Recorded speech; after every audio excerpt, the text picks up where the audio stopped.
Good evening, everybody. Thank you for being here tonight. This is the Cedar Rapids, Washington Revolutionist Jazz Band with 3 tunes for you today. We're going to start out with a bassy band tune called Blues for Stephanie, and then continue with a arrangement of A Flower is a Lovesome Thing, and then finish with a cha-cha entitled Uchi Bang Wow Wow. Hope you enjoy. This is the Washington Revolutionists.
y'all can start like wiggling around. What do you usually do post-set to like stop performing? Exactly. You can stretch, whatever you need to do to like get back in your body, because that was beautiful.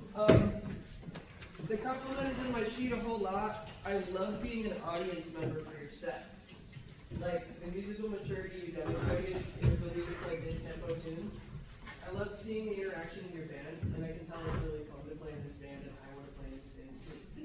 So like all it is, as some of you know, my name's Katie Hickey. I'm a trombonist who's based in Chicago, and I get to visit Sports Jazz Land every now and then to talk to your bands. And I've been at some of the like competition festivals, and y'all are doing a great job continuing to remember what this music is about. So I'd like to give you a couple of ideas for how we can keep growing these concepts. I want to start with the last tune, which is like our Oye Como Va, right, in that cha-cha. So what I'm wondering is, can we start with that band vocal? I'm going to make you sing the band vocal without the rhythm section. And I'll sing it with you. Where's that band vocal? Ochi bang wow wow, right? So Michael Philip Mossman is an arranging teacher at the Manhattan School of Music. He has a bunch of these, I say Pepe Latino, he has a bunch of Latin jazz charts. The one that I want you guys to learn next is La Morgue de Panama, which is actually Morgue as a Carnival 2 feel, and I would love to hear your band doing band vocal on that. It's in the chart. So can I hear this? What is it? Mochi bang wow wow. Can I hear everybody on that vocal? 2, 1, 2, 3, 4. Oh. Where does it go?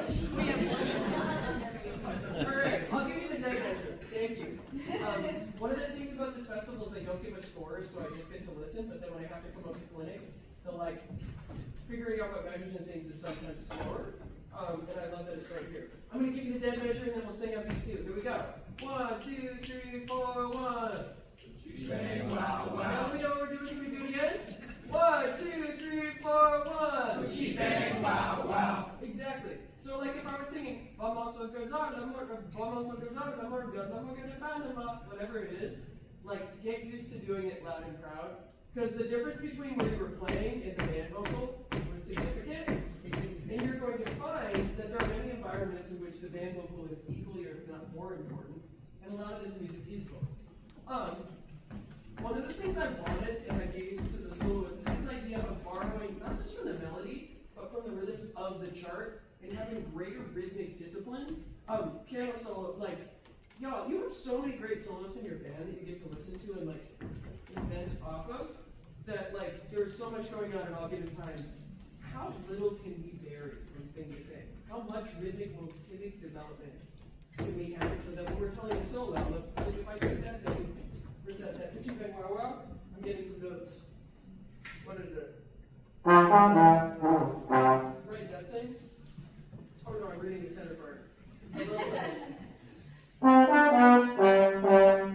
Like, how can we move that around? So I'm going to let the rhythm section kind of invent. We're all going to invent using that rhythm. You can invent harmonically, you can invent using dynamics, and then I'm going to give you my 4 parameters after we mess with this. So this is some collective improvising rhythm section. Please band 90 for a little while. So we're going to do that section at 90, and I want everybody to use that rhythm of... Just play the groove instead. Yeah, just play the groove. Thank you. Instead of going nuts in the best way. And let's see how much we can start with that. And here's the key. When your brain gets bored, use that boredom to change it a little bit. Boredom is a really useful tool when we're improvising, and I want you to feel what it's like. Start from a most disciplined place, and then you use your boredom to tell you what to do. Okay? So we're going to start by playing your written band vocal, and then when you want to mess with it just a little bit. Here we go. I'm counting starting at 90. 1, 2, and be ready.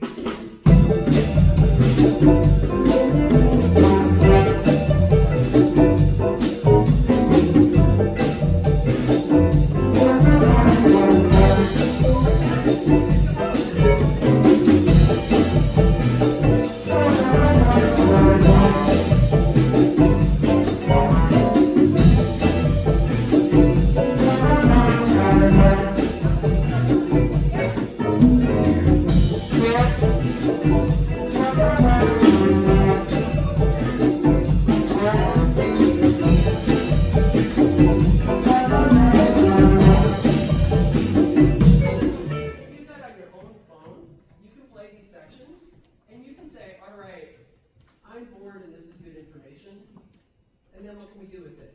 We can either go, these are my 4 parameters, you can change register, you can change soft, loud, you can change long, short. By that I mean we can play long note values and running note values, and you can also play different kinds of articulation. Trombone, we are the best instrument for, especially in this style, because we've got breaks and snorts and scoops and all sorts of different emotive gestures. Everybody else, you have them too, you just don't have a slide. How can we use that to tell these stories to become less and more complex? Do you ever find yourself getting bored in concert band rehearsal? Never, never, or you're lying. Do you ever find yourself getting bored in jazz band rehearsal? Never. I just want you to notice those spots, and then especially in improvising land, say, all right, how can I use this? Because I heard you saying a lot of stuff, but frequently I heard 5 or 6 ideas, and really what I wanted was one idea that connected, that connected, that connected. The other thing that I was writing a lot about, the bassy tune, is that your first tune? Yeah. Yeah, the bassy tune sounded lovely. When we're playing in the style of Count Basie, do we know where he's from originally? What state is Basie from? Or what city? Cool. It's not that far from here. We have to have Midwestern pride when it comes to this stuff. So Basie grew up in Kansas City blues. And that's why his approach has a lot more to do with territory bands, right, and simplified gestures. So you've got your Freddie Green on guitar doing an incredible impersonation. I think what it means is we can think a lot of these gestures as almost being a little bit more dotted eighth, almost a little countrified in our ride cymbal pattern, in our feel. And then as soloists, when we're doing our plinking and stuff, what was Basie and Duke Ellington's main mode of transportation? What did they spend a lot of time on? They were usually not in cars, they were usually on trains all the time. So a lot of these noises are the effect of the composers living on trains 24/7. And if you go to jazz school and you read their biographies, they'll talk about, Duke on Strayhorn on Flowers and Love Something. These colorful sounds are not coming from classical composition degrees, they're coming from listening to contrasting train noises. And what little I know about Cedar Rapids, do you have trains here? Everybody over here is at 5 in the morning, yes. So what I'm trying to do is take your technical mastery of the music, and you know a little bit about jazz history, you could know more, and this is not my job to school you. How can we create a cultural context for the music we're trying to perform so that it's not a museum, but it's an example of history that we're bringing alive for ourselves in 2026? Because the performer skills are there. I can tell you're trying to play well, and I encourage you to care even less about playing well because the infectious joy of your band continues to be your greatest strength. Trains, colors. Do we know who Billy Strayhorn was? This is the last thing that I want to get to the band. So, Duke Ellington is the big famous composer name, but Strayhorn was his. Yeah, exactly. He was his pianist and composer. And when you talk about Strayhorn's melodies, they're so chromatic. Everything is a chromatic crunch, and it has a lot to do with his unfortunately very tragic life story that I'll need you to go look up. His other famous ballad is Lush Life. So how can we take a look at who's actually writing the tune, and what is their perspective that they're writing from? Because as you know, in this day and age, everybody's an influencer. I'm not, I only have 2,000 followers, but that's enough that I get invited to places like Cedar Rapids. And everybody's telling you their life story and thank you for their music. But it lets you take this notation off the page and say, okay, what's this person trying to teach me? Because this stuff is intense, and you're playing it night after night after night. And how many days a week do you rehearse?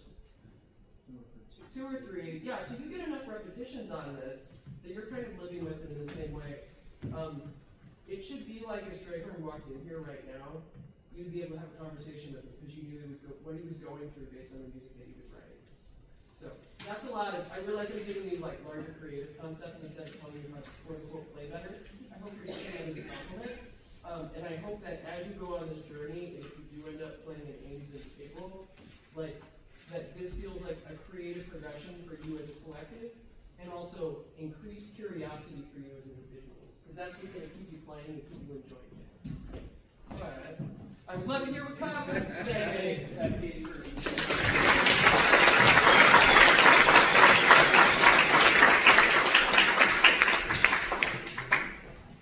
trying to make you cry. Go team.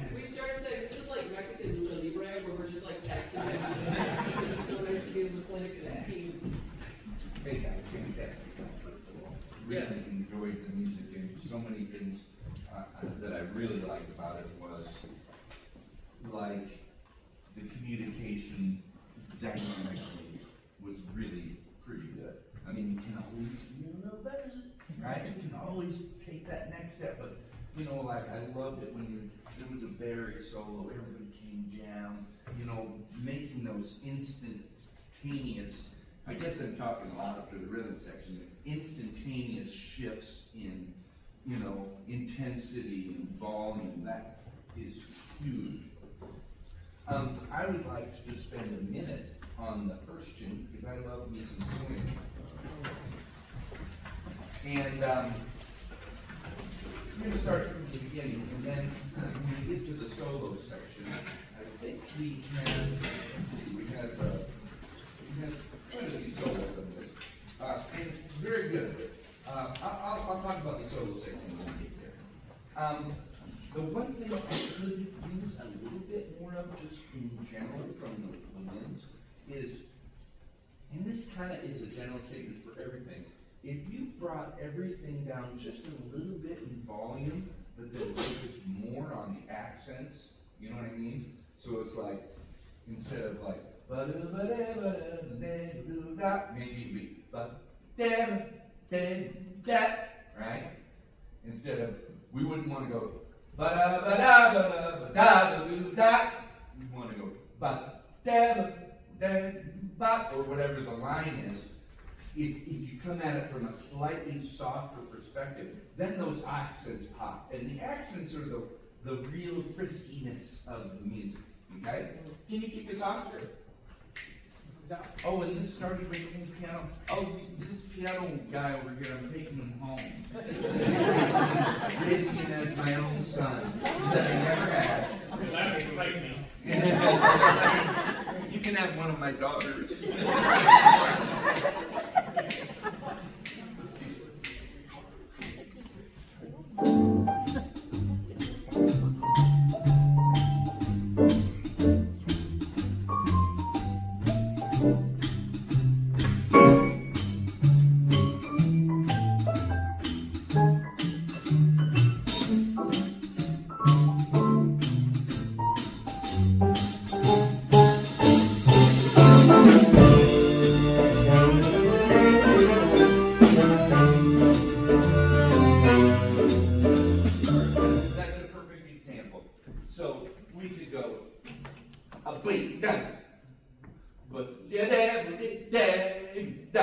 You see where the accents are? So it's do da, ba, dee da, da. We'll start pick up to the A again. And so basically what am I doing? I'm putting a little more forte piano on the long notes, right? And then just playing everything else just a little softer, and then pushing those accents. Let's go pick up the day. 1, 2, 3. And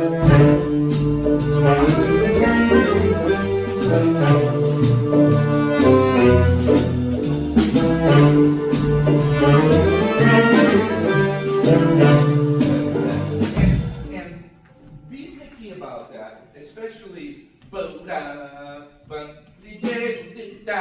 the surprise accent in there is on beat 1. You know, usually like beat 1, like in swing music, we're always accenting the upbeats. But once there's an accent on the downbeat, then that's kind of like the surprise. Do da, but da. Really focus on beat 1 accent. Okay, let's do that again. 1, 2, 1, 2, 3.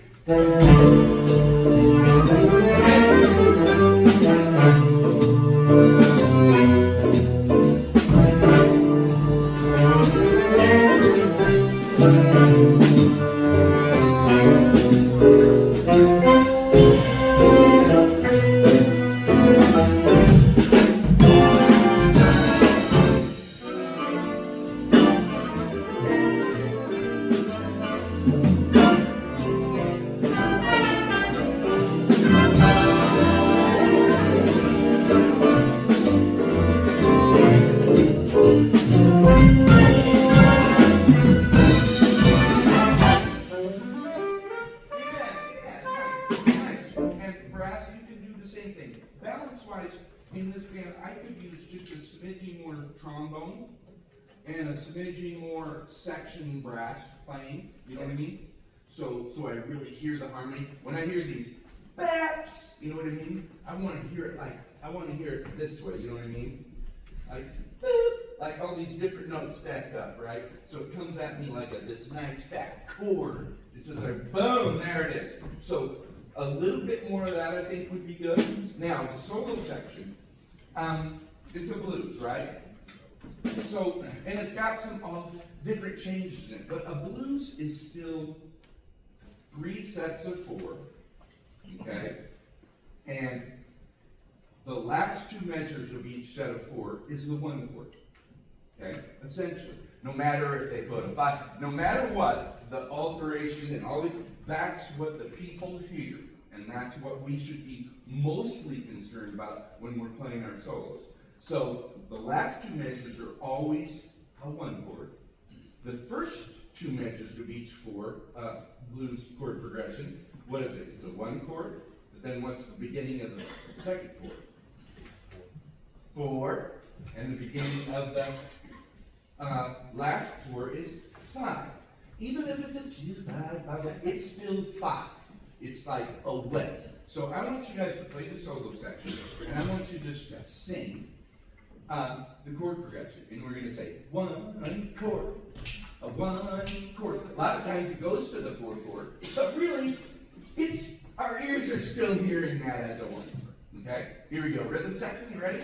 Here we go. 1, a 2, a 1, 2, ready. A 1 chord, 1 chord, a 1 chord, a 1 chord, a 4 chord, a 4 chord, a 1 chord. Now go on the 5 chord. 5 and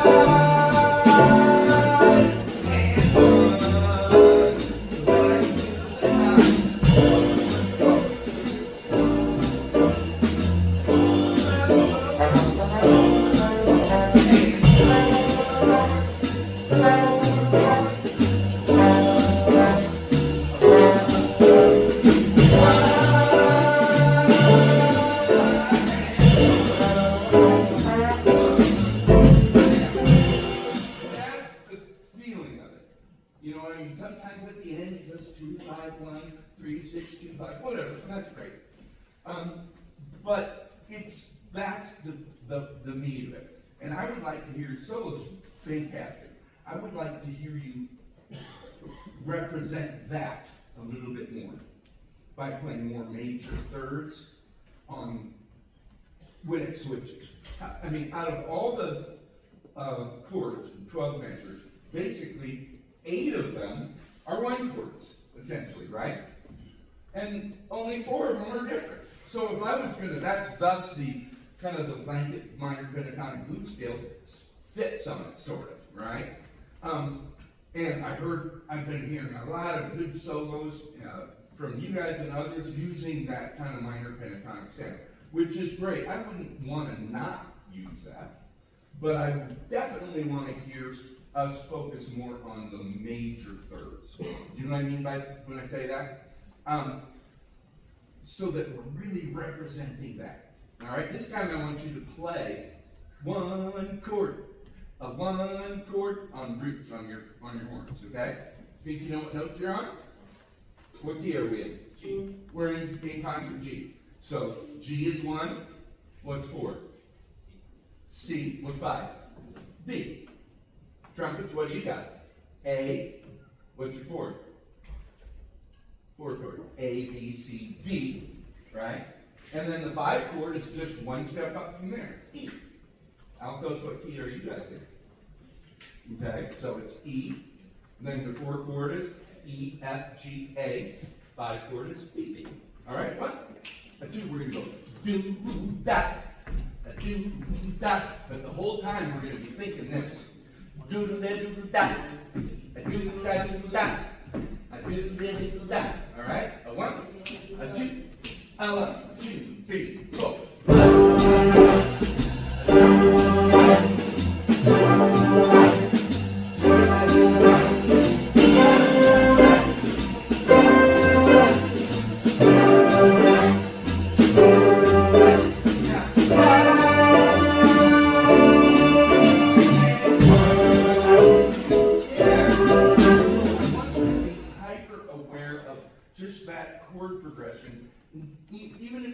soloing on this. So for a lot of reasons, but because then you really hear the progression in a way that's what it was meant to do. Okay, does that make sense to you? Who had you had the first solo. Who had the second solo? All right, guitar. Let me hear that guitar solo. I love the fact that you guys are listening to the soloist. It's the rhythm section's job. Like, your job is to lay down the time and don't be influenced by the horns or any other melodic material. You know what I mean? Yeah. Any melodic material, melodies, that's not going to influence you. Let's say we were laying way back. That's not going to influence you. What if the horns were rushing a little bit? That's not going to influence you. You are going to hold the ground no matter what. Right? But what are you going to listen for? Everything else. Everything else is your job to interpret. Your job is to listen to them for the time. Yes, you have your internal metronome, but you really want to hear that time, especially in swing tunes, because there's so much subtlety that can happen in swing tunes as far as how you're playing the eighth notes, right? It's like, you can play, or you can play, the vibe solo, I think. You were laying way back on your solo, right? Probably. It felt like it. It was beautiful. We both did this in our. Yeah, I was like, oh, he was like, just like, just enough that it was like, oh, that's what I like. Now, it doesn't have to be that way all the time. I don't know, it's your choice, right? Yeah. It's easier. You notice how we're using our voices to communicate this to you? Like if we were going, and it kind of sounds like you're losing your train of thought a little bit, but that's like part of jazz. If you ever wanted to try to sing or say some rhythm syllables and then repeat them back with your instrument, one of the greatest challenges is, do you think this music was originally written down, like notated, or do you think people just messed around on their instruments and figured it out? The latter, right? And that's one of the greatest joys of playing it. So like, get there with your voice. The doodle-ah, I learned that from a guy named Ron Carter that was the head of jazz studies in Northern Illinois for a long time. He had us just going, doodle-ah, doodle-ah, doodle-ah, doodle-ah, doodle. You notice that we're kind of swallowing in the middle of it? Doodle-ah, doodle-ah, doodle-ah, doodle-ah, doodle. What would it sound like at that drag? Doodle-ah, doodle-ah, doodle-ah, doodle-ah. And like, you can keep the time going the entire time. This is a challenge for like drums and anybody in the rhythm section. What would it sound like if you kept time and used your voice to sing stuff that was laid back?